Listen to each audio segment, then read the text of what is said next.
Hello, I'm Paul. I'm Adam. And I'm Ben. And welcome to Filmbusters. We did it. It's very high pitched. Very good. You went very high was pitch. high You were pitched. surprised that we were introducing Filmbusters. I forgot for a second we were doing a podcast. I was like, We're just chatting. podcast? No. Podcast? Woo! Filmbusters. Right, guys, today we are talking about They Live, the John Carpenter film. This was my selection. Very excited to talk about it. But I guess first we should just go straight into the quiz, which we do every time, staple of every episode. Ben, do you want to take it away? So we do a quiz. For those who don't know, what happens is I ask these boys 2 questions. If they get the questions right, they get the point. If they get it wrong, I get the point. Currently, things are very tight at the moment, with Adam leading the pack with 9 points, Paul coming up behind in second place with 8 points, and me at the very back with 6 points. So there's a 3-point difference. And now, before I say anything, boys, you've got a decision to make. Okay. Decision. And I won't have any shouts afterwards of, oh, it was because you're trailing. You can have 2 or 3 questions today. How many would you like? Oh, shit. 3. Adam's always wanted 3 questions. He has. Paul, do you want 2 or 3? I want a whole podcast of just quiz. Give him his 3 questions. Go on. All right, we're going to do 3. And the reason I had to check with you is because if I get them all the points, it means I'll be joint first. But I just had to clarify that so there was no... I could really blow my lead here. I've got everything to lose. I should have gone for 2. You could, my son. You I'm have too to everything to excited. lose, yeah. You shouldn't have said yes. Oh, yes. Now then. Are you ready? I got too excited. Which 90s video game action hero stole the line, "It's time to kick ass and chew bubblegum, and I'm all out of bubblegum"? Oh, shit. Duke Nukem. Oh! Ooh, Did I get it? yes! Yes! You were wouldn't surprised know too. I was just thinking, what's the kind of character that would say that?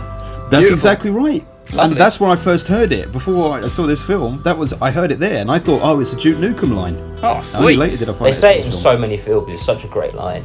Yes, yes. Okay, joint first, yeah, carry on. Wow, Adam. Ooh. You ready? This will be a test of how attentive you two are. Okay. In the very final scene of the movie, as a woman makes love to one of the demonic entities, what message is framed and hung over the bed? Marry and reproduce. Very good, Adam. He's Oh, swiftly really? there with Oh, well done. And I vividly remember that scene as well. it.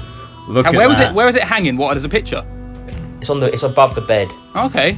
In like It the How back would would see have corner. been that? it would have been a picture, but it's just that Very horrible good. message I instead. never even saw that. Because it kept popping up throughout the film as well. All Because right. there's a big posters about it. I saw it in the film. I just didn't see it then. Yes. It's that final message. Okay, well, This is the bonus question. yeah, so here's the bonus question. So if neither of you get this right, I get a point and we just all stay exactly where we were, just a number higher. Are you ready for the bonus question? Let's do it. The screenwriter of this movie, Frank Armitage, directed what cult classic film in 1988? Fuck, I don't know. 1988. So the question, the screenwriter of this film, Frank Directed. Yeah, the screenwriter of this film, Frank Armitage, directed what cult classic in 1988? I'll tell you this, you both know the film very well. Fuck me. I can only think of like, I don't know. I'm going to have to put a ticking clock on you boys, you've got 10 seconds.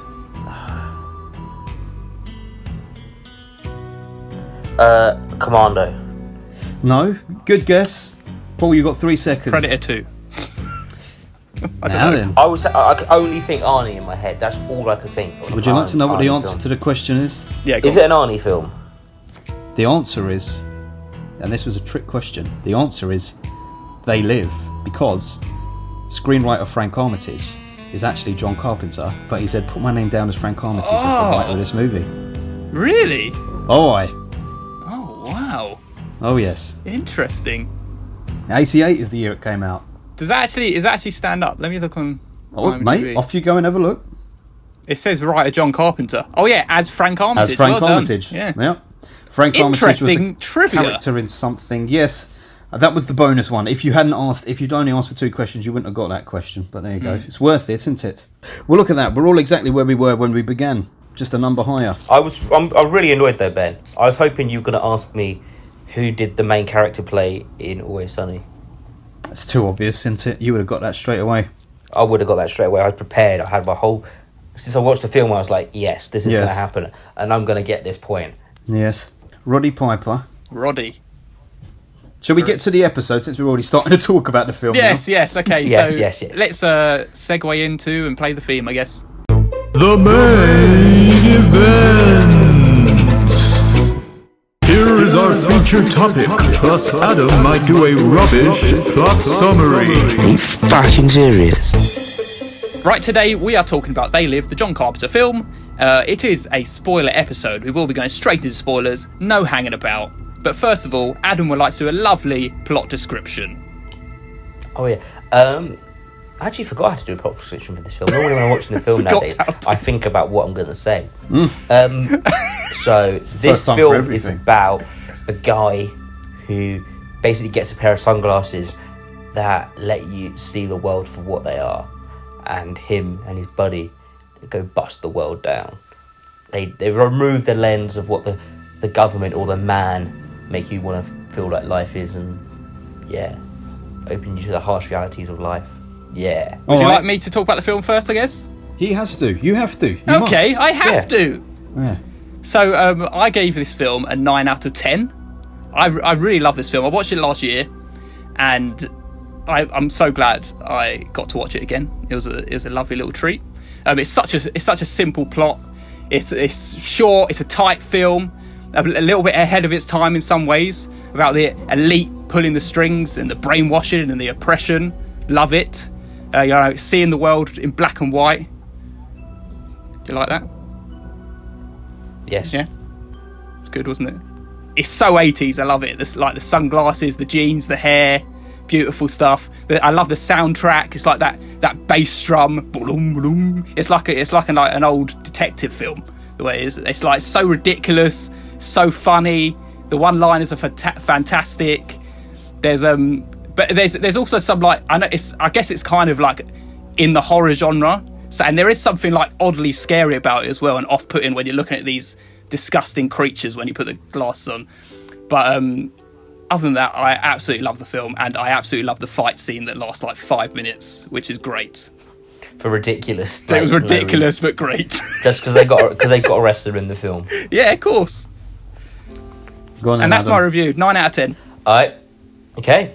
I gave this film an 8 out of 10. Lovely. I very, very much enjoyed it. Like Paul said, it's tight, it's simple, sets it up, bam, does it, and then a lot of John Carpenter films. I think they seem to always be quite short, don't they, and condensed and straight to the point, no faffing around. And they always seem to work really, really well. I do feel with this film, however, where it could have got more marks for me is there was a lot more that this film could have done if it elaborated a bit more. Like if you gave it I've said a lot in the other podcast, this film's too long. This film could have done with an extra half an hour, maybe 40 minutes, and they could have really taken this film to the next level. Like, there's an untapped potential with this storyline, which they could have done with this, but in some ways I think they kind of did it with The Matrix a couple of years later, so it's that whole kind of setting off for the beginning, questioning reality, and all those genres there. But yeah. Taking the veil off. All those genres there. All those genres. Genres, sorry. All of them. There's a lot of genres in this film. It's comedy and Yes, wrestling. yes. And I'll give you that. All right, shall I spit it out? Spit it Go out, for it. son. All right, let's spit it out. I'm a huge fan of John Carpenter's. Huge fan. He's done some really awful movies. Ghost of Mars is one of the worst fucking movies that's ever been made, and it's one of his. But he's also done one of my favourite fucking movies of all time, Halloween. Closely followed by another one of my all-time fucking favourite movies, Big Trouble in Little China. So I was very excited to see this, given the cult status that it has, obviously, huh? Very, very hyped up. I'm very excited to see it after all this time. On a Saturday night, I think it was. Chilled. Set the scene.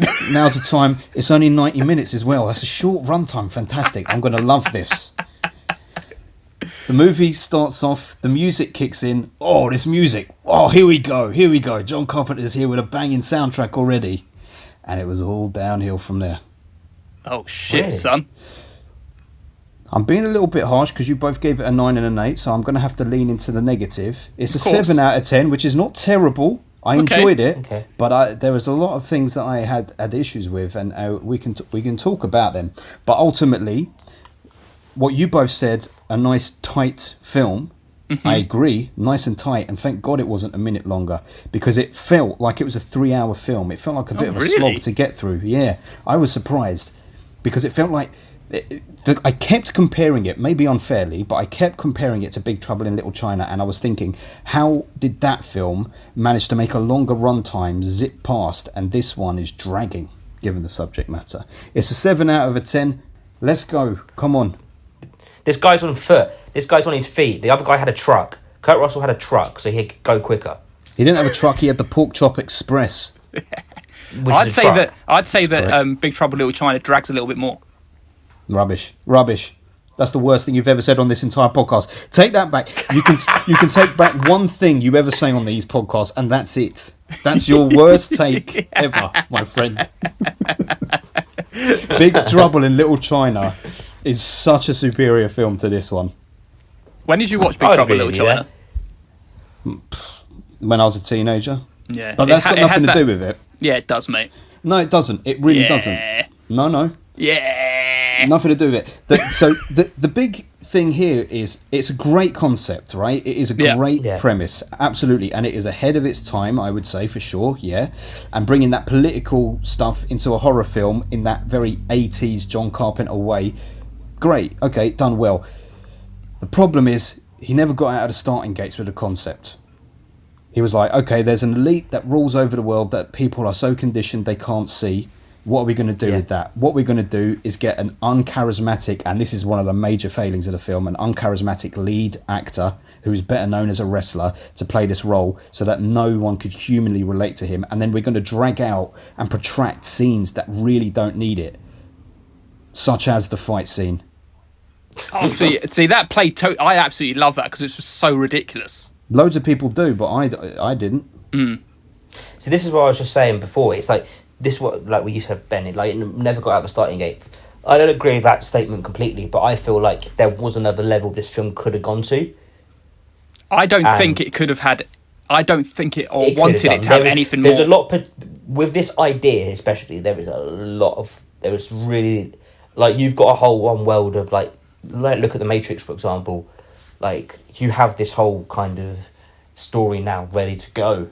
There is so much you can do and whatever with this, but they didn't. He kept it tight for a reason, and he kept it short and he kept it simple, which works for this film, and I appreciate that. And I don't think he didn't have to do that. I enjoy the film still. I mean, I'm not saying it's amazing, but it had its wacky moments, and I enjoyed those wacky moments. But it was a good, fun film. I enjoyed my time watching it. Yes. See, I don't think if it had anything more, I think it kind of takes it away from it because you don't need to like over-explain the world or add any more elements to it. It's like just so simple. It's like, and that simple plot has gone through these generations because it's just one simple idea is that this like government is like not government but this alien government has like taken over the country. It's not even the world, is it? They were going to take over the world. It's just such a simple idea, and it's like just gone into pop culture so easily and slotted in so easily, and I love it just for that. It doesn't even have to go any further than that. I didn't want it to be a longer film. It would have been a better film if they did. I didn't want it to be a long film, but I do feel they could have fleshed out a little bit more because the main issue is, and I do think a lot of it is down to that actor Roddy Piper. He isn't a charismatic leading man. He's not relatable. He's not relatable. I don't think he is either, but I love that. But okay, let me tell you what would have been better. Like he's just a meatbag. You know what would have been much better if Kurt Russell had played that role as was originally intended. That.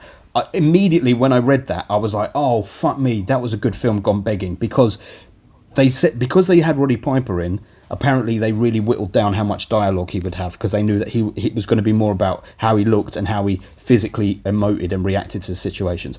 So they cut back the dialogue. Kurt Russell and Keith, whatever his name is, David, I think. Yeah, Keith David. If they could have reunited their partnership from The Thing on screen for this, there could have been some more humour. And I think this film needed a bit more humour because you're already dealing with something that's a bit wacky. And it felt like it was taking itself a little too seriously at times. I disagree. I think it's so funny. Like, do you know that scene right? Yes, that scene right at the end where the curtain's lifted and that alien sitting in that bar just looking at the screen. fucking that's all- hilarious. that's So all funny. That is, I agree. That is. And agree that is funny. I love It all needed the more of one-liners that. as well. They're so dumb, and I find them so funny. But there wasn't enough humour like that. There was loads, so many lines. Tell me, so that Kick-Ass and Chew Bubblegum line has now become so ingrained in pop culture that when it was delivered, I thought it was a bit of a letdown. Because he delivers it so flatly. Well, you got to give it some credit for being the original idea. Well, I do, but it's very flat. Just because it's first doesn't mean it's the No, best. First it's the not worst, flat. as they I say. think it's supposed to. It's just like that. It's so dumb. That line is so dumb that it's just like, what the fuck is he even saying? It is a great and that line, is what's though. funny about it. Yes. And then it's all every line, like one line that's delivered, is so dumb, and that is the reason why it's so great. Like just like what I wrote, so like that's like pouring perfume on a pig. It's like, where's that line even come from? It moved too slowly for me. Do you want me to tell you the truth? I fell asleep when I was watching it, and Jenny said to me when I woke up, she was like, you fell asleep when there was only like 7 minutes of it left. Do you want to watch them? And I'm like, oh, I'm really tired. I was like, okay. And then I skipped back to where I last remembered, and I'm like, there's like 30 minutes of this thing left. So I actually had to watch the second half in the morning. And Paul, I know you won't approve, but what can I I don't say? approve, mate. This is know. like Wonder Woman all over again. This is like what? Wonder Oh, Woman Wonder all Woman. over again. Yeah, but I just couldn't. It's not the film's fault. I guess I just suddenly had become very tired. But that's why I think, like, if it had been a different film, if it had had the energy of Big Trouble in Little China, it would have had me more engaged. But it was so ponderous and slow moving. Like, I was fast forwarding when I was rewatching some of the bits. I was fast forwarding a scene, and I was like, oh my god, this scene has lasted like 6 minutes. There's a scene where he walks from the homeless camp into the building opposite where he finds the shades, right? Yeah. Yeah. That's a 6 minute scene of him slowly walking to it, into the building, and then picking Is up the it? shades. 6 minutes? Because he Deserved it, slowly, mate. tentatively walks. It's like, I bet it had oh. some beautiful music going, ba-dom, bom. The There was music one is point in that wonderful. part, I must say, when he went into the house and he steps out in the middle of the thing. He sees a police car and then jumps behind the wall. That police car would have seen him. He was standing in the middle of the street when he jumped away. He wasn't like poke his head round the wall and nip it back in. He jumped out in full view and then jumped behind the wall. I was like, that's ridiculous. Well, maybe the policeman's short-sighted. Maybe he needed He'd be glasses. fucking blind. He should drive to fucking Durham if he wants to. Drive to Durham. Yep. How do you like the Ghostbusters detectors? So that is the most completely random inclusion in a film ever. Why on earth does a prop from another movie suddenly make its way into this one? What was the decision making behind that? I have no That idea. is the I don't even. weirdest fucking thing in the world. Like, I know. instantly when I saw it, I was like, "What? What? That's Ghostbusters." I was looking for trivia and it just said they were just used it. So I don't know why they I was used probably it. walking around the back lot of the film. And saying also, they were about that. fucking using It's it like- like a walkie-talkie. Yeah, it was a walkie-talkie. That's not what an EPK meter is. And all the sides are flicking up. It's like, I know. that's what a walkie-talkie does. Highly annoying. But the thing is, I see everything that you're saying, right? Everything that you're saying about it, that's good. I can see it, and I really like the concept, and I do like its sort of sense of fun. For me, I just wish it had been a little bit more fast paced and a little bit more comedy in there wouldn't have gone amiss. Because for So me, 60 it felt minutes very you wanted, yeah? straightforward. No, but you know what I mean. Like, there was long periods where there isn't a joke, and then a joke appears. So the fact that they end the entire movie on the funniest gag of the entire movie, like her fucking that demonic thing, and him go, "What's wrong, honey?" The fact that they finish on that is so jarring, because it's like, but hang on, we've been kind of laughing along the way, but you've been taking, despite the ridiculous appearance of these aliens, you've kind of been taking the subject matter a bit too seriously. I don't think so. It's fucking people with a skull face like jumping around going, oh, it's one of them, they see us. It's like, how's that fucking serious?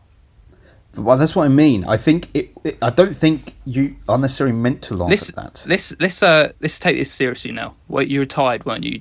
You weren't in a good mood. No, it's not that, mate. Honestly, it's not that. And listen, I don't. Like I said, if Paul, I obviously knew that you gave this a 9 beforehand, but if Adam had given this like a 5 or something, then I would be more balanced in my thing. But now I'm the low one. I've got to argue the cons, eh? I was close to giving it a 7. My 8 is a low 8. It was more towards a 7. Even coming into this just now, I was thinking, do I give it a 7 or 8? Do I give it a 7 or 8? And I thought, no, I'll give it an 8. It had its good points, and I did enjoy the film.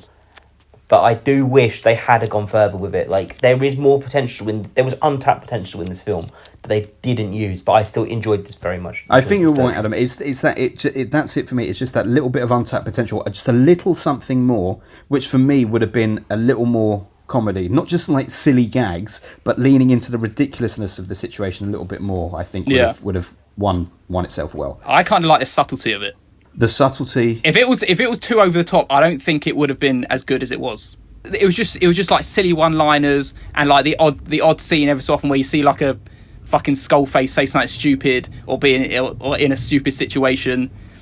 But if they went into full-on comedy where it's like fucking slapstick or something, then I don't think it would be as cult classic as it is. Not full-on comedy, but like that Big Trouble in Little China. I know I keep comparing it to it, but that's because they're very similar in theme. That style, Big Trouble in Little China, like Kurt Russell's character could have rolled off of Big Trouble in Little China and then gone on to appear in this, and it would be like, okay, here's a sequel. And then he rolls into The Thing, and then rolls into Escape from LA. I agree. I would have loved to see him in this. Why didn't they pick him? I think he said something like he didn't want to get typecast with him or something. Yeah, like he that. didn't want to overuse him or something. Yeah. What a shame. So you prefer this to Big Trouble in Little China, Adam? Do you prefer this to Big Trouble in Little China? I don't think I do. I think I prefer Big Trouble in Little China. There's more of a film in there. There's more going on, I would say, and there's more of a world to immerse yourself in. Yeah, I do. It is the craziness of Big Trouble in Little China. When you first watch it, you're like, "What is this film like?" Okay, this is what's happening. By the end of it, you enjoy it. It's all just bizarre and great. My favourite John Carpenter film is probably The Thing, though. Yes, Love The that Thing film. is Halloween. a lot better. Yeah, The Thing. Halloween. Michael Myers is wonderful. Michael Myers is wonderful, but it's not as good as Kurt Russell in The Snow. I like The Thing. I love The Thing. It's not as good as Halloween. The special effects outdoes it for me in The Thing. Yeah, they're very good special effects. What came first? The Halloween did. Yeah, Halloween was one of his first. Because he did loads of films really close together, didn't he? Like his initial like burst on the scene was just like, Well, he did. really good films in quick succession, and then Yeah. The thing that's funny about this film is like, when I was looking at some of the behind the scenes stuff, they were saying that he didn't really have a budget for it, so he had to make do with a lot of stuff. But it's like, you were at a point of your career where like all the films that we've just discussed were behind him. Surely you had the fucking money for it. yeah, but it's whether the studio think there's a market for them still. But for a John was a Carpenter change in film, set. on the back of things like Big Trouble, The Thing, Halloween, these are all films that had just come before. Like 10 years before that, weren't they? 10, 15 years. Well, The Thing was only, No. 6 years? Big Trouble was 2 years before. You think a studio's going to go, yeah, Was fuck, it? take the money. It's Christine, the John Carpenter film. Both Stephen King and John Carpenter. Okay. I've never seen that, though. It's a good film. It's on Netflix. I watched it the other day. It's one of those other films. It's very 80s as well. It's like the music, the style, everything that's going on in it. John Carpenter keeps that 80s style. Like, John Carpenter's music is... I was listening... So this morning, I was listening to just his playlist of all his scores, all his soundtracks from his films. And I was like, this guy could possibly be, like, my favourite composer. I've never thought of him that way. But they're all super memorable because they're very basic. Like what you were actually saying about this film, Paul. They're actually kind of stripped down... basics, but done very, very well and repetitive to the point where it becomes such an earworm. The soundtrack for this is like wonderful. I'd never heard it before. It kind of but now becomes that a I've heard character I of can its never own, forget doesn't it? It does. Like, do you think that sound like a kind of an old detective film? I know what you're saying, I suppose. Da-dung, and it's like... da-dung. It's like, you can just imagine like a voiceover like, she was a blonde-haired girl. I found her in an alleyway one day. If a voiceover had appeared in this film, I would have shit myself. How ridiculous that is. What was the film you were saying, Ben, that was the worst film you've ever seen? In your review at the beginning? Ghosts of Mars. That he did with Ice never Cube. heard of it. Oh, it is so, Sounds shit, mate. so bad. I wanna It's just watch it horrible. now. I remember watching it and thinking, is this actually John Carpenter? And it's like, well, there you go. He's very good for schlocky horror, but I've never known a director who could do horror and comedy so well. That's why I think for me, I would have just liked it to have been a bit more balanced with both of those elements here. I appreciate that. Now, let me ask you your opinion on this then, Paul. Yeah. The female character. Yes. I thought she was atrocious addition. You didn't like that she was a bad guy all along? No. You knew she was a bad guy the whole time. She never changed. Even when she turned up to that meeting, I was like, why the fuck are you trusting her? I didn't know that she was a bad Why, guy. just why a would you plant. not trust her? Because at that point, you don't think the humans are in on it. No. Now he found out she was bad, and I was like, why the hell are you trusting her now? Adam, do you have I'm a thing like, against "You women?" idiot." No, just having a thing against his character. It's like as soon as the Him woman being came on screen, you hated stupid. her and thought she was a bad guy. Poor Because lady. it said she was a bad guy. It came as she was like against it. She was working for the channel. She just got taken hostage by someone. Now she was bad with when as soon as she came on. I can't remember what she did. No, she He kicked had- him he out put the the glasses window, on. didn't she? Yeah, because he Yeah, was it was taken something That's like just that, because yeah. she was defending herself or Yeah, whatever. of course, that was. Yeah, so I was really like, okay, this is a bit weird. Like, okay. And then when Unfortunately she for came that back, I was like, actress, the actress had very terrible eyes. And Yeah, so she- it looked like she was an alien. I was about to say think she that almost might have looks been like it, one. actually. Yeah. Horrible eyeshadow. oh, that's why I didn't trust her. I could have done a better job on her eyeshadow and mascara. But she looked very poor. I didn't care for her look. And then when she appeared later, I didn't like that he was like so head over heels for her. Because like him in his buddy and then taking on people with guns. And he's like, oh, I've got to get to her. And the black guy's going, what? Why you got to get to her for? And I was thinking, yeah, why? There's nothing that's been built up for us to believe, let alone in The him as a relationship. human, but that relationship with this one person he met for 30 seconds. I was glad when he shot her and she fell over backwards. I think he more felt a bit sorry for her. Well, he's a plum. He's a plum. He's a meatbag. What? You Bad keep calling him instincts. that. I dislike it. I'm going to say it 3 more times before the end of All this right. episode. Don't tell me when you're going to say it. Just drop it in the conversation. But do it I hope I exactly remember. thrice. Do it exactly thrice. No more, no less. And they got to be staggered out. Okay, I'll see what I can do. Yes, I wasn't fond of that. But I was fond of the fact that when he shot her, she fell down in a really silly way, backwards, like she was on a plank being lowered or something. I appreciated that they killed off both the 2 leads. I liked Keith that, yes. David and Roddy. Yes. It's good. It's good to have a bittersweet ending. It's nice. It is. And then I you get did the like reveal of ending. them sitting in the bar. It's beautiful. I know, that was all good. That is the one scene I remember every time. Like from the first time I watched this film, I was like, "That is so funny." And it's just the way the head of the alien is looking at the TV. It's like it's hyper extended, just looking up at the TV, and his Yes. eyes like bulging. It's so funny. It is funny. It is funny. It's a very strong ending, but it does feel like that moment when they go underground, when a watch suddenly makes a hole in the concrete for some fucking reason, Yeah. and they fall underground. That from there till the end, that bit in particular, I didn't care for. Because when they Okay. go into that place and all the rich people are having that speech, and then that guy's like, "Oh, let me show you around," and then it was like explaining everything, and they were shooting off into space. I was like, "What is this? This is a bit stupid." And then they just take over the television station and run onto the roof to shoot the antenna. How the fuck did he blow off that antenna with that little tiny gun? Yeah, it was a very stupid blow. He literally popped a hole in it. It would have just gone through it. Yes, dish. Maybe shot the fuse It's not an box. explosion grenade. and those aliens are shot them. stupid if they only got one antenna. Well, it's only they were only taking over America or something. They deserve to be taken down if they have one antenna. I thought they had taken over the whole world. No, because he said we've done. I can't remember what the words he says. He said we've done America, we've done this country, or we're going to go have the world or something. He said it in the speech when he's in front of all the rich people. Okay. I thought there was something about it having taken over the whole world. No, I don't think they had. I yet. mean, I liked the whole sunglasses. See, there's loads of good elements in there. It's just that it didn't really come into a. I think it's a lot to do with that main guy, mate. I just didn't like him. I would have preferred Thingy. I can get that. I kind of find it charming that it's like an unknown. He's a big fat fuck. It's Well, almost not like really fat. It's almost like when you have. It's almost like makes the film a little bit more special because it's this one unknown entity, this one person. Even though Adam knows him from Always Sunny in Philadelphia, and I can't even picture who he is. But He's the maniac. Maniac. When they did What, the is he- wrestling episode, when they wrestled with the troops. I have a recollection. He's in the wrestling He's episodes. like really poor, and he's like he's in the sleeping his car. timeshare episodes when they get a timeshare, Yeah. and then the maniac moves in with them, and then becomes the best salesman of the timeshare. He's can't dead remember. now.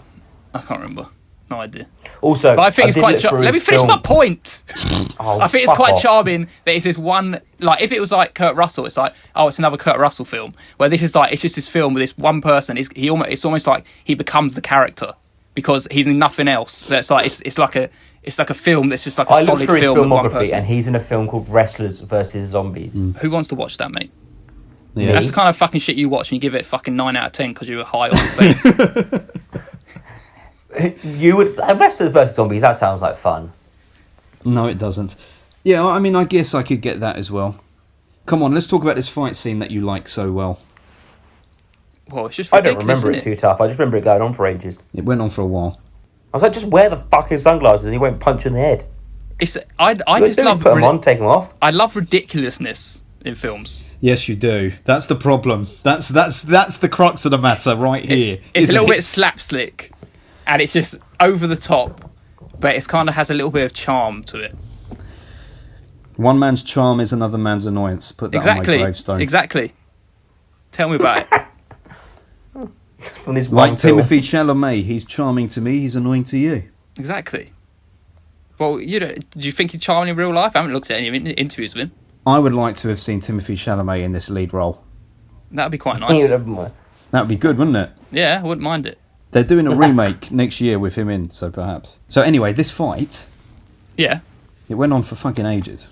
Yes, it was like, it went on at for... first I was like, oh, this is pretty brutal, this is good. And then it was like, oh, they're still fighting. And then it's like, oh my God, they're still fighting. 5 It minutes, was, 20 seconds. it was one of those scenes where it happens, and then for some reason, I don't know what, I kind of maybe switched off throughout the scene, and you go back into the film and you're like, is this the same fight scene, or is they refighting again? Translate Like, is this still that the as same thing? Adam checked his phone. When he says he Yes, switched off for a second, exactly. Yeah, Adam I looked at his probably phone. did that, yeah.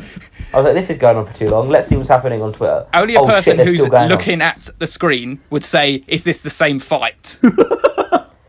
It was just, but it's one of those ones that makes you question time. Yes, it was like Christopher Nolan film. John Carpenter did time better than Nolan without even realising it. Yeah, and there were watches involved. There you go.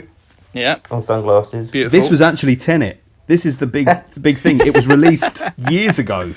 That's why they're Imagine not someone announcing did the new that. cinema date, because it's like it's already out there. You own it. Many of you own it. You know what I thought was funny in the behind the scenes of that fight scene when John Carpenter's directing them. I don't know if you've seen this, Paul. Maybe you've seen this, but there's haven't. like someone on set or something. It's just John Carpenter's kneeling down on this rolled up rug because it's obviously outside, and he's on his knees a lot directing them, and it just made me think someone's job was to go and get a rug to roll up for John Carpenter to kneel on, because John Carpenter's like, I'm going to be kneeling so much in this scene, someone get me a rug, and he's got this fucking long rug. Watch the behind the scenes, you can't not see it. That was that whole fight scene was actually choreographed by Keith and Roddy, wasn't it? It wasn't Lovely. actually something to do with John Carpenter. No. They added it in, and he Apparently loved it. there was 5 blank pages in a script, and he said this will be filled with fighting. 5 minutes 20 seconds. Maybe that's worth. why. Maybe that's why the budget of the film wasn't great. They were like, "Well, you're gonna have a fight scene for 5 whole pages of a script. Okay, you're not getting money for that." Yeah. I mean, I like the fact that the fight was like metaphorically someone unwilling to see the truth. Yeah. So unwilling to see the truth that they will fight you to stop seeing it, to not be shown it. Because it's Look all at over that. those fucking sunglasses. Look at that, mate. You fucking nailed it. But I Is love it 10 the out of thing. 10 now? Oh yes, 10 out of 10 now. I appreciate that because obviously, as someone, as I know for the most part, you definitely are, Paul. I don't know, Adam. Sometimes you love that Piers Morgan, you so I'm say, not sorry? sure. But Adam was checking his phone again there. He just phased out of the conversation. No, you he cut heard me out. say his name and he was like, "What's that? Sorry." I You was cut out. saying, Your thing stumbled. You broke down, and I was was just saying- playing it off. I was saying naturally that this kind of film represents a certain ideology that I believe in as well, and I know that Yeah. you do, Paul. That's why I'm Adam- surprised you gave it a 7. I thought you'd be this like right up your street. No, I know, because I agree with I love the concept and I love the premise and I agree with the sentiment. I just wasn't happy with the execution. Like The Matrix as well. I think I Indeed. looked at afterwards, and you gave The Matrix was a 6 out of 10. I know we're not discussing it. I never gave Matrix But- a 6 out of 10. I swear you did. That would be a ridiculous call if you did. Worst Maybe take in- on the podcast. No, I'll tell you, the first time I ever watched Matrix, I didn't care for it that much. But Jenny, it's her favourite, up there with her favourite movies of all time. So we watched girl. the entire trilogy for the first time with her. And then I was like, oh, okay. I give Matrix... Okay, you gave it a 7, sorry. Hang on, Higher what the than that. fuck's this? Higher Oh, than that. What have I given it? A 7? Yeah. Have I? Oh dear. When Jenny hears this episode, she won't be happy. I don't think that's true.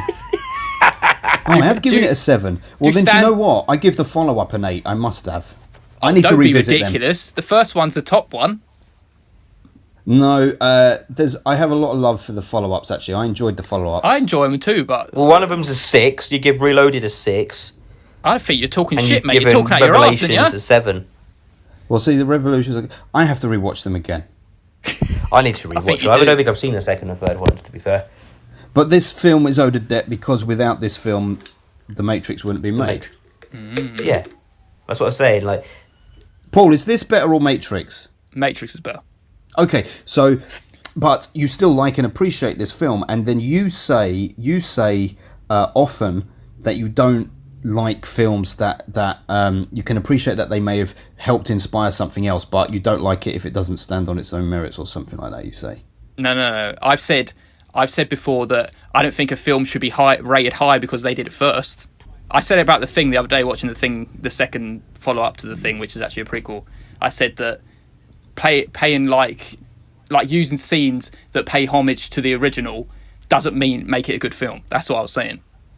I don't say that it can't be a good film because of that.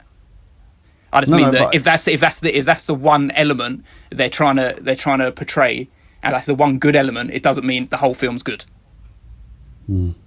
I would never say that if something's redone on another idea, then it's not good.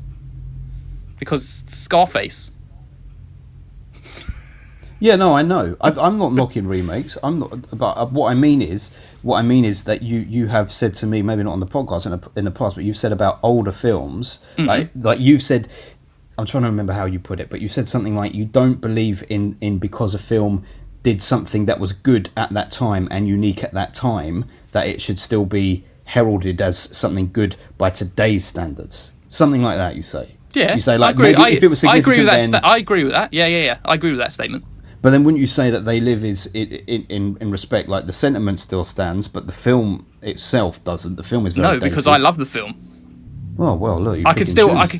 Well, obviously, because I like some films and don't like other films.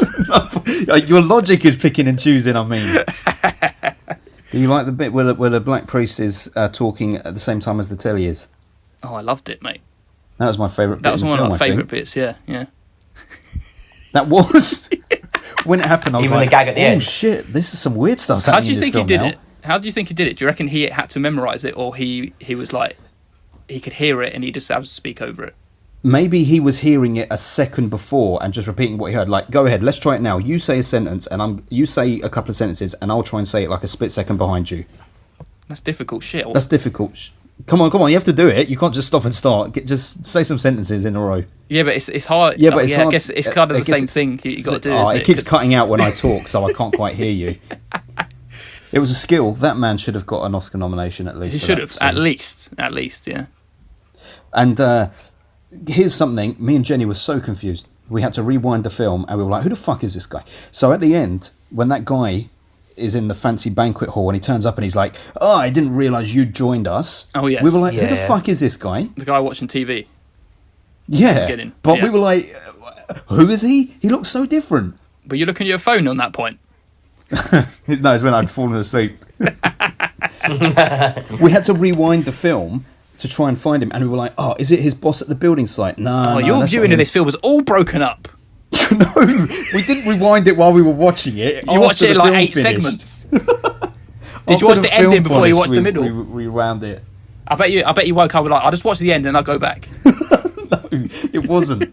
I'm telling you, it confused me. I'm And then we telling you. found I'm him. telling you. I'm telling you. I didn't understand. I didn't understand it. At first, I didn't know. Oh, was he always a bad guy and he was sitting in that camp as like a mole? And then it's like, no, they must have just got him afterwards, right? Everyone can be corrupted, mate. Touchable. Mm-hmm. Yes. And The Untouchables. Yeah. But you know that scene in Untouchables where they kill one of them and then they write touchable in his blood? Who is it? Is it Sean It's Connery? that nerdy guy, I think, isn't it? Oh, no, maybe it is Sean Connery. I've only seen that. I need to watch that film again. Yeah, I've I only do as seen it well. once. I've seen it a long time ago. So, can I clarify? This is your second favourite John Carpenter film? I'd say so. Yes, off the top of my head, I'd say yes. My. And you give him Big Trouble in Little China an 8. Yeah. Okay, I want to pull you up on this point. Okay. Tell me what it is about this film that provides the thrills and the spills that Big Trouble in Little China doesn't. To me, this is. I think this film's tighter, and I think where you say you want more from it, I don't want any more from it. I kind of like the fact that it's just like real simple, basic idea, where it's not exactly not a lot happens, but like a decent amount happens, but it's not like loads and loads of exposition. And I like that more than a film that's got loads and loads of elements to it, which I feel I love. I do love Big Trouble in Little China, and have fond memories, but it just doesn't do it as much as this does, because I feel like it is longer and it is more to handle than they. It's 9 minutes longer, by the way. Oh, is it? Well, there you go. Look, fucking heavy film that is. Too heavy for me. 9 minutes too much. Okay, all right. I'm not asking too much of They Live, though. I'm not saying, oh, give me loads more. Yeah, It's cool. just- When you see a film as an hour and a half, you don't expect too much. You can't. No, but it's not that I'm not expecting too much, but I'm expecting. Case in point, if you've got 6 minutes to send the guy from the homeless camp into the house to get the glasses, that could have been done in 60 seconds, and then give me 5 minutes of something more special. More gags, more comedy. More slapstick. No slapstick. Kurt Russell. The funniest moment in Big Trouble in Little China is when they turn a corner and there's like this floating alien head, and Kurt Russell says something like, "Oh my God, what is this now? Please don't tell me." It's like, this is fucking hilarious because he's surprised to see it, and then at the same time he's like, I don't even want to fucking know. You had to be there. You did have to be there. I think you did, yeah, mate. All I will say is I can rewatch Big Trouble in Little China till the cows come home. I can't. It's too much. Well, the internet is split because they both get 7.3 on the IMDb. Ooh. I love Lopan in Big Trouble in Little China. Yeah, man. He's funny. He's fucking funny. I think it's one of Kurt Russell's best performances. The bit I remember most about Big Trouble in Little China is when they're in the truck and they go around the corner and then suddenly the fight breaks out and they're like in the truck in the middle and there's a whole fight is just going on around. Yeah, around the truck. And the thing that was beautiful, you know what you're saying, Paul? There's actually a little similarity. Is you're saying that in They Live, that the thing that you kind of like about this guy is that he's just, the meatbag. He's this nobody kind of thing. And that's the same with Kurt Russell's character in Big Trouble in Little China. Except the thing is, that the thing that I remember that I like so much about it is he doesn't do a single heroic thing in it. He's positioned as the hero, but he doesn't shoot He just walks anyone, around kill and just anyone, or does win shit. anything. Yeah, everything He kind happens of around guides him. people through the film. He actually doesn't even try to And save even half the people, time, he doesn't even know what's going on. Other people telling him what to do. That's it. He goes back at one point, doesn't he? They're in like a tunnel and it's flooding. And he goes Well- back and rescues the girl. Don't talk too much That's about about it it. now, because maybe I'll have to get my revenge. Oh shit! Listen, Oh, at least Roddy tried to save the day, mate. At least he's trying. See, this is why Paul likes this film so much, because he likes a his hero. sheriffs, he likes his cowboys, and he likes his meatbags. And he That's likes it. the ridiculousness of this. I actually Oh, yeah. totally forgot that I'm supposed to say meatbag. Yeah, you fucking did, didn't you? I had to chuck one in for you. See, that was it. That was reverse psychology. I've made you say it now. Okay. There we go. Now, you know Keith David, that his friend in this film, doesn't it feel like you've seen him in loads of other films, but the only one I can really remember is The Thing. Keith David's in Yeah, he is in a lot of films. It feels like it, but I couldn't think of one other apart from The Me, Thing. Myself and Irene. No, Something About Mary. He's the dad, I'm pretty sure. We can go bigger than that. He's been definitely something else. No, but He was that's in something 21 that from my Bridges childhood recently, that I always apparently. used to remember. He was in 21 Bridges, but I don't remember him being in that. He must have just been the captain or something. He's one of the detectives at the beginning, I think. He has a very distinct voice. It's no wonder that he's done a lot of animation. Definitely. Oh, shit! Oh my god, I'm going to have to tell Jenny this afterwards. I had no idea. That's how ridiculous that is. So Jenny's watching the last season of Community at the moment. And this He's guy... in that? Yeah, this guy has come and taken over from another that. character. And he's the one in it. And I've just realised, oh shit. There you go. Yes, that's it. Now you said it. I remember him being in it. Okay, here's a question Do you for you watch Community? both. Yeah, in and out. I like it. I do like it. I haven't sat down and watched it properly from the beginning. It's hit and miss in some series. It drops down. I liked all that black and white stuff. Why was it in black and white? To show Because you I see it as like you seeing the world in black and white for what it is. Kind of thing. strip back, isn't it? I don't know. Yes, black and white. Metaphorical. Keep it simple. Metaphorical. Obey. This is your God. What was your favourite little message? The Marry and Reproduce poster that kept popping up. Oh, yes. Of course, you like that. Because mate. that was the one that kind of stood out for me the most. Is Of course, it like did. when you saw it like an advert for like a holiday or something like that, and Yeah. it was like Anything sexual related. all these other messages you see that the government tell you to do, but that was one that you kind of don't think about them telling you to It's do. the one that Adam can relate to. Yes. Well, I'm the only one here who's not married. Me and Paul are Or the ones reproduced. who are falling victim to that particular servitude. Suckers. But thinking about that message, why is that a negative message? I can only guess it's because it creates more More people for the slaves, system. That's essentially. it. Yes. I think that's why it Ordinary stood out for life me so stuff. much, is Yeah. because you wouldn't think of that as a negative consequence of life. Like, that's not something the government would tell you to do.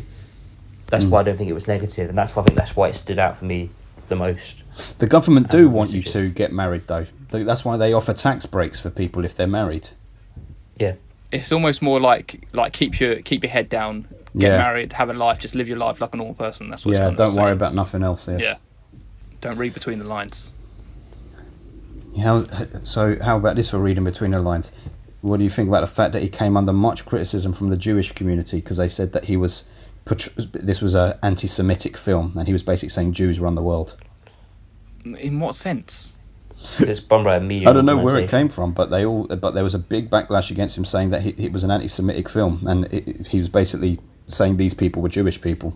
I never ever picked up on I didn't anything know like any that. connotations of any No. of the film. Not for a second. No. Odd. Really odd. Don't know where they got that reference from. He came under much For your fire. reference. Yes. Have you read, and if you haven't, you can do it in 5 minutes, the short story this film's based on? Oh no, I No. have not. No. I read it earlier today, and the thing that's interesting is it begins with a guy, there's a group hypnotism session, and the hypnotist says, now wake up, and everyone in the audience wakes up out of their hypnotism, but this one guy, Nada, wakes up more than everyone else. That's how it's described, and he just walks around and he can see everyone for what they are.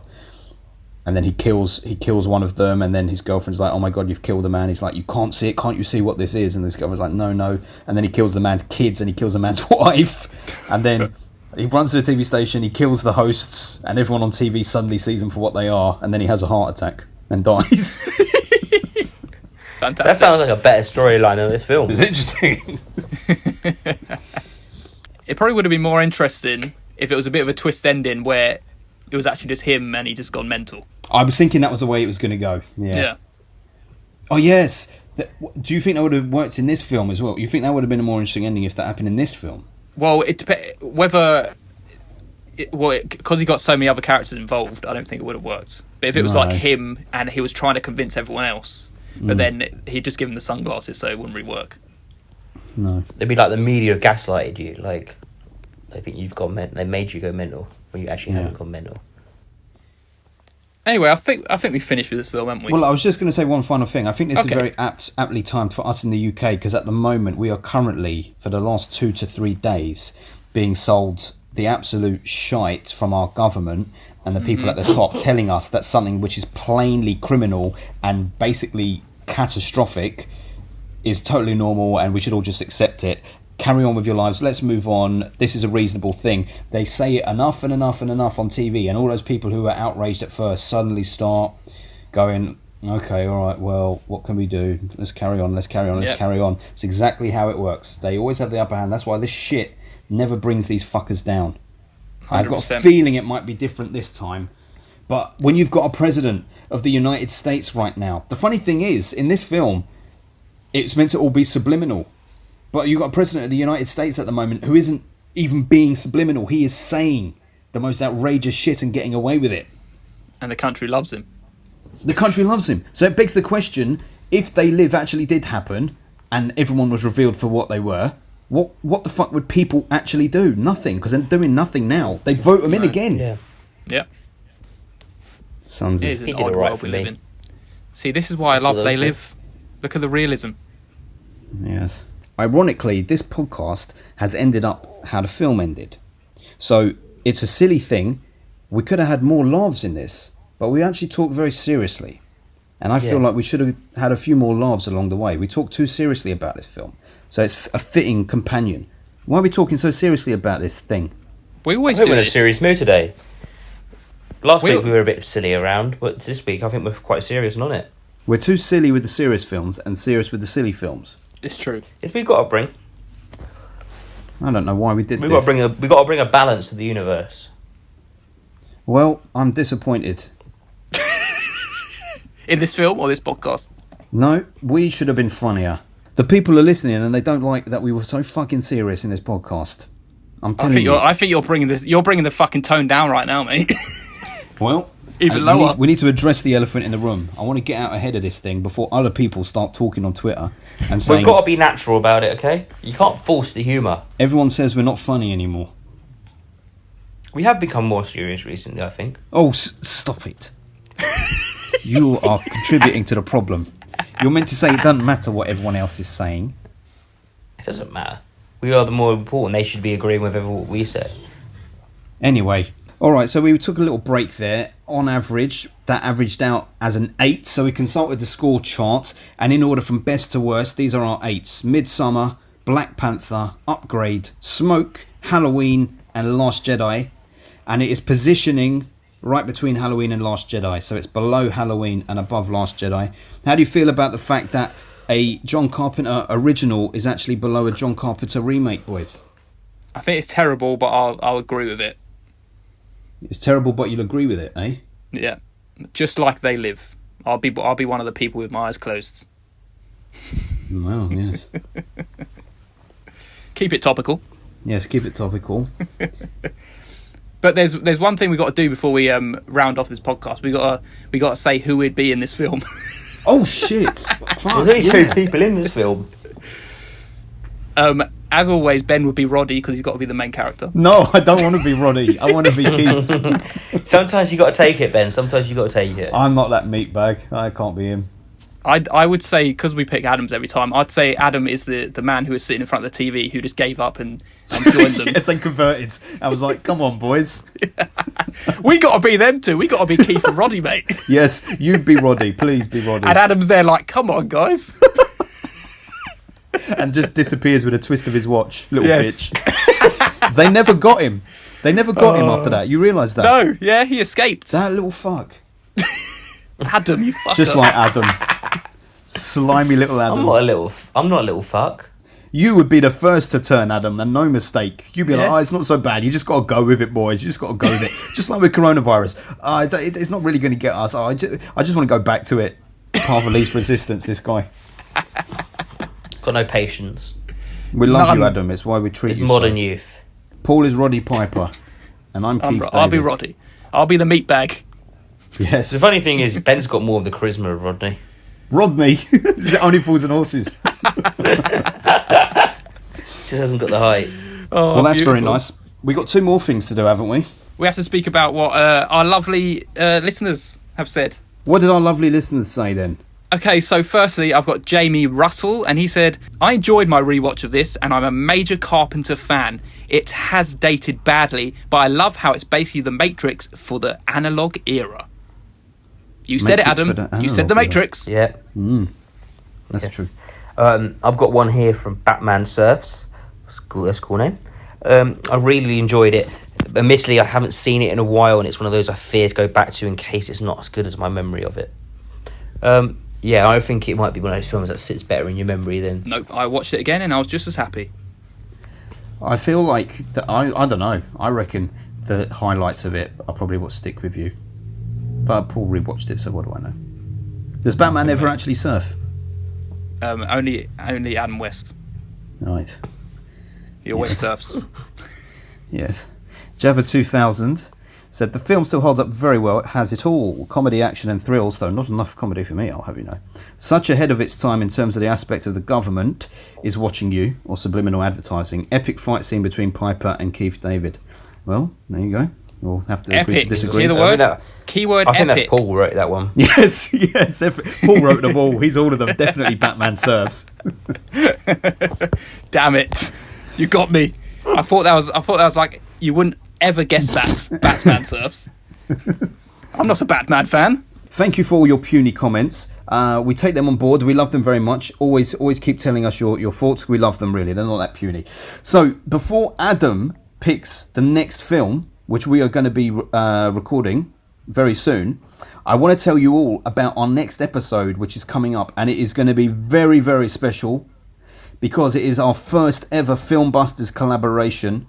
It is, yes. And we're going halfway around the world for this one to our amazing friends For Your Reference podcast. That is right, we have Katie and Oti both appearing on the next Filmbusters episode, and we're going to be talking about the Big Lebowski sequel, unofficial sequel, The Jesus Roll. So you excited for that, Adam? I am excited. I rewatched Big Lebowski, not last, I think it might have been the weekend before. Ooh. And yeah, he's an interesting character, so... It's kind of It's interesting real that they decided to make a sequel based on the paedophile, right? Of all the characters. Yeah, is he... He's never confirmed to be a paedophile, though, is he? Yeah, it is. I'm sure that in the film, yeah, I because swear it's just John Goodman. John Goodman just claims he's a paedophile. Yeah, but then he's like, no, I'm serious. He's a pederast, man. He had to go from house to house telling but people who he was. He says a lot of shit in that film. I think it is probably... Well, we'll find out in Jesus Rolls, baby. Yeah, exactly. And interesting with his little rings and his painted nails and his... Yes. I think he's a paedophile. I'm pretty sure he is. I mean, he gives off the aura of being a nonce, so... I mean, we can discuss this in the podcast. I think that will be a good, interesting discussion point, that their choice to make the paedophile character the lead in the spin-off film is kind of a bold one. I think it's probably Yeah. more to the person who directed it, played the character, so... But I love that guy. He's brilliant. Anyway, but we Yeah. talk about that with our very lovely friends next episode. Can't wait for that. But there's one more thing we Same. can't wait for. Adam, keep us in You the want to pick suspense. a film? No longer. Okay. Put us out of misery. So this film, I watched the first time I ever watched this film was on my birthday. I remember Which going to the cinema birthday? on my birthday to watch it. Oh, shit. And How old were you? I didn't know what to go to see in the cinema, so I said to Ben and Paul, "What should I go see?" And this time, Ben was talking. He was reviewing a load of films, so he saw everything, and he said to go see this film in the cinema. I think I picked about 3 films, and it is a film that I think is brilliant, and it's also a film I picked it because I enjoyed discussing it, because people could take this whole film in different ways, especially the ending of this film. I have no idea what this is It's going to very be. metaphorically. There's I don't know. Your interpretation of the film could be taken differently depending how you view it. It's an interesting one to discuss with people. Anyone guess it? No, I'm baffled. Have I seen it? Yes. It's 2 stories being told throughout the film, but they What bounce off each birthday other was a it? lot. What birthday was it? Oh shit! It came out in 2016, so that would have been probably my 22 maybe. 2016. Two Two stories being storylines told. converging. Yes. And it was in the Should we tell you? I'm going to tell you. No, You've give had one more enough clue, time. one more clue. It's got one of the weirdest openings to a film you'll ever see in your life. Oh, shit! Nocturnal Animals! Yes. Oh, baby. shit. That's a good one. That is a very good Yeah. one. It's well a film I done. just love discussing, and I feel like there's a lot we could discuss with this Oh, film. mate, do you Yes. know what? I haven't seen that since the cinema. I can't wait to watch that again. All right. Good It's a shout. fantastic film. Michael Shannon at his best. And Good lord. Okay, that's going to be a bleak one to talk about. So it means it will be one of our funniest. It'd be yet, comedy. Yes. then. Wow. Okay, good boy. All right, that'll do nicely. Beautiful choice. Like it. Right, shall I wrap this shit up? Let's wrap this shit right up. Right, everybody, you can get in touch with us at FilmbustersPod on Instagram and Twitter. You can also go to our website, www.filmbusterspod.co.uk. All the episodes are on there, and some beautiful reviews that we do, and our lovely in-house critics who are doing all the work right now. We give a big thanks to you. And you can also get to our personal accounts. I'm at Filmbusters Paul. I'm at Filmbusters Adam. And I'm at Filmbusters Keith David. Is that well, you look at the screen and thought, what can I fucking say? No, I just lost it right at the last minute and I thought, shit, who can I say? Keith David. Well, Roddy Piper, his name isn't even mentioned in the film, and it's nada. Yeah, as nada. in nothing. Because it's nothing. Yeah. Pathetic grunt. What is he? He's a meat It's a bag. meat bag. Thank you, that's 3 for He's a- you. At Filmbusters Meatbag.